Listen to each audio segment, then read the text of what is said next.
pessoal, seja bem-vindo no canal Ana da Figueira. Se você não é inscrito, se inscreva, deixa o like, compartilhe o canal. Então, eu encontrei esse artigo, achei interessante algumas coisas que foi falado, porque eram coisas que, ao meu ver, desconhecido para minha pessoa. Todo mundo sabe, quem acompanha o canal, que para construir o terceiro templo é necessário novilha vermelha.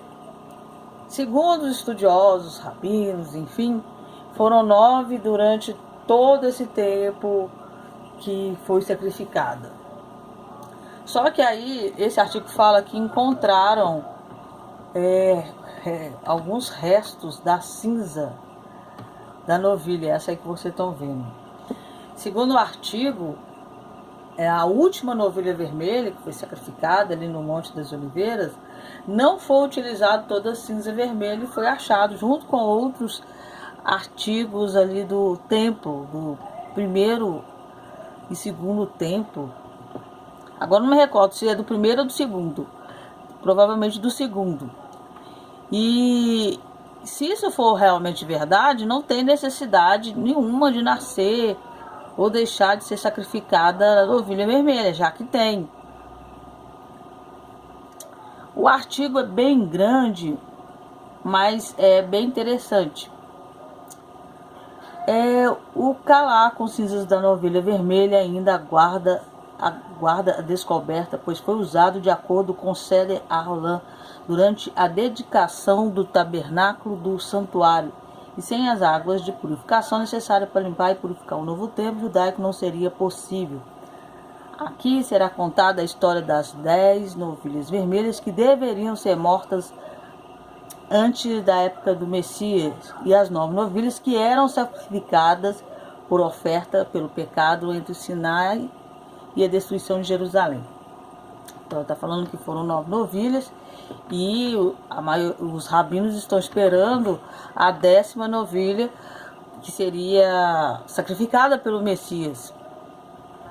Só que, segundo esse artigo, foi achado.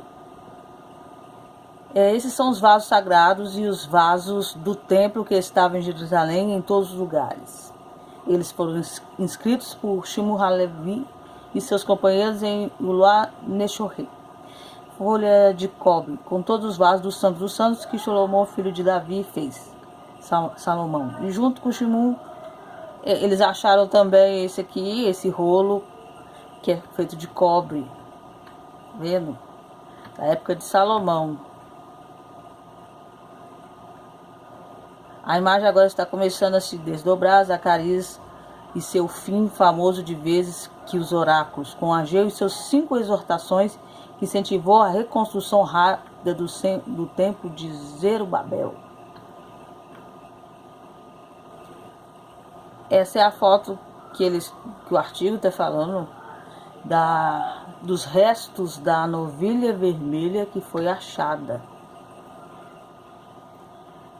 A validade e a autenticidade do pergaminho de cobre permaneceram em questão até que um único item mencionado no pergaminho fosse descoberto, uma vez que algo seja encontrado em Quirã, que foi listado entre os 64 designados locais do pergaminho de cobre, a validade do pergaminho seria finalmente inquestionável. A urna de cobre continha as cinzas da novilha vermelha e a jarra de cerâmica de Shem Afashimon e continham o óleo sagrado da unção. A questão do óleo da unção, eu já sabia que já tinha sido encontrado, inclusive com uma certa quantidade de óleo. Mas essa urna com a cinza da novilha vermelha não tinha tido conhecimento. E assim foi em abril de 1988 que Vendley Jones Institute, em colaboração com o professor Joseph Patrick da Universidade Hebraica, fez uma descoberta surpreendente. Uma jarra de Shem Afazim, o óleo da Santa Unção, foi descoberto na gruta. E o departamento farmacêutico da Universidade Hebraica testou a substância dentro da pequena jarra e deu sua verificação acadêmica de que era Shemem, foi um dos Salmos 133, um óleo da unção. Este óleo de unção foi usado pelo profeta Eli para ungir o rei Saul e mais tarde o rei Davi e Salomão, mas também o sumo sacerdote do templo do Senhor e os profetas. Isso é verídico, eu vi mesmo que aconteceu. De acordo com os estudiosos da Torá, em particular os cabalistas judeus, que escreveram sobre o remédio sobrenatural chamado Ségula, que significa o remédio sobrenatural relativo à leitura da oferta de incenso em frente ao manto do Santíssimo Lugar. Então achou também isso aí. Qualquer pessoa que lê um relato bíblico da oferta do incenso é como se ele próprio oferecesse um incenso do templo sagrado. Sua leitura tem o mesmo poder de quando Arão, o sumo sacerdote, usou incenso para deter a praga e o anjo da morte.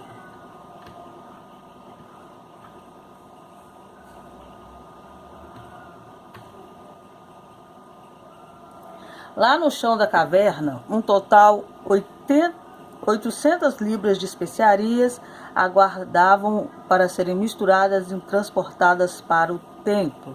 Essa quantidade de especiarias é significativa porque equivale à quantidade de especiarias usadas em um ano de sacrifício diário.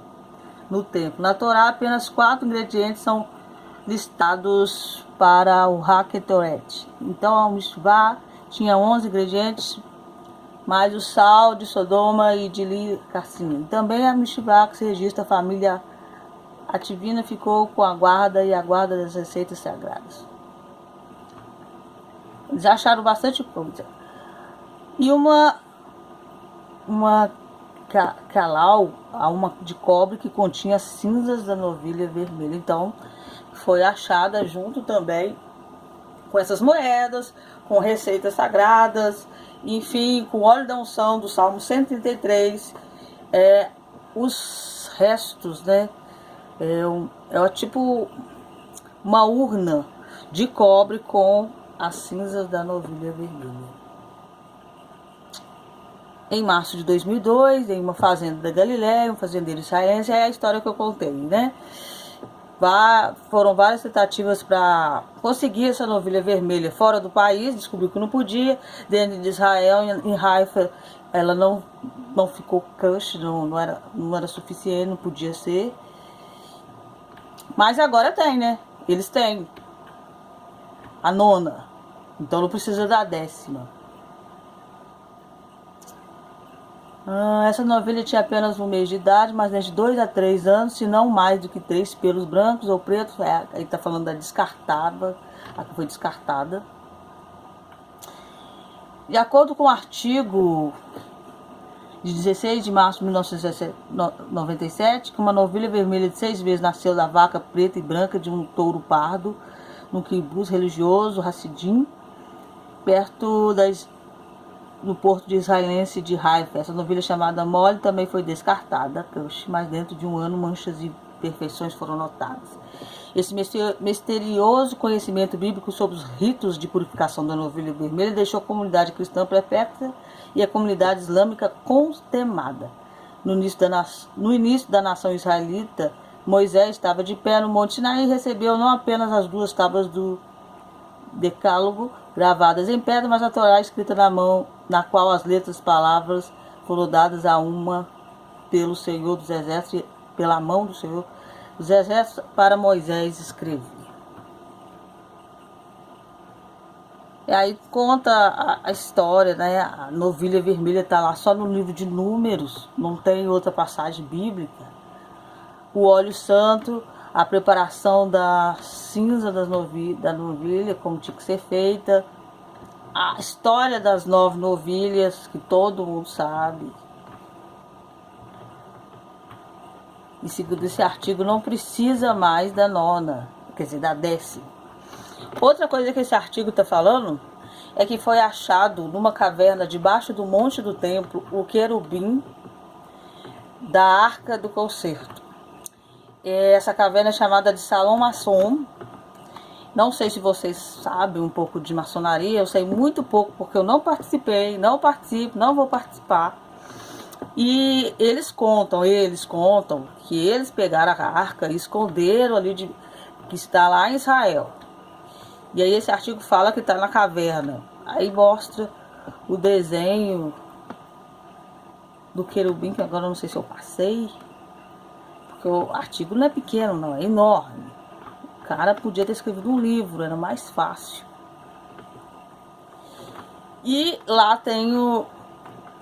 aí desenhou a pessoa que achou, desenhou o querubim, que é idêntico, segundo os estudiosos, que está na Bíblia. Então está lá debaixo do monte do templo.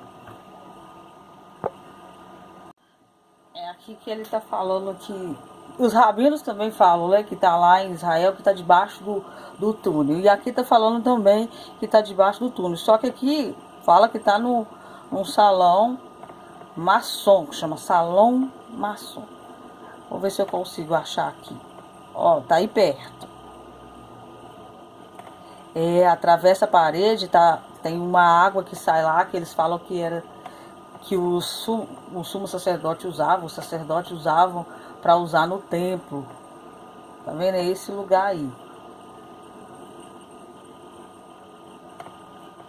E aí tem a história maçona, né?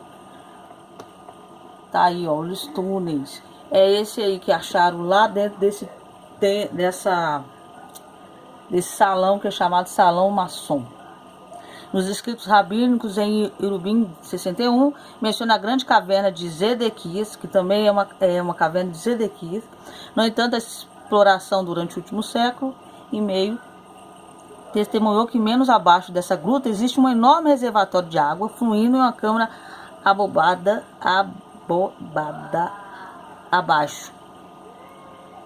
Em 1874, um arqueólogo achou dentro também esboço de desenhos do local e descobriu uma estrutura na parede perto da entrada da caverna, retratando um querubim, a criatura aliada semelhante a um leão descrito na Bíblia como parte da Arca da Aliança. Se vocês quiserem, eu mando o artigo, que é muito grande. Ali, ó, Caverna de Zedequias sob o Monte do Templo em Jerusalém.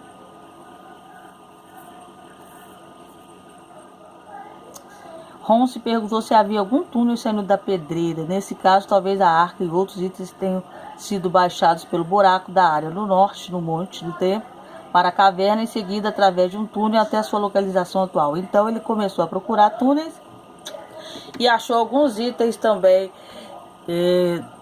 do primeiro templo ali junto com esse querubim.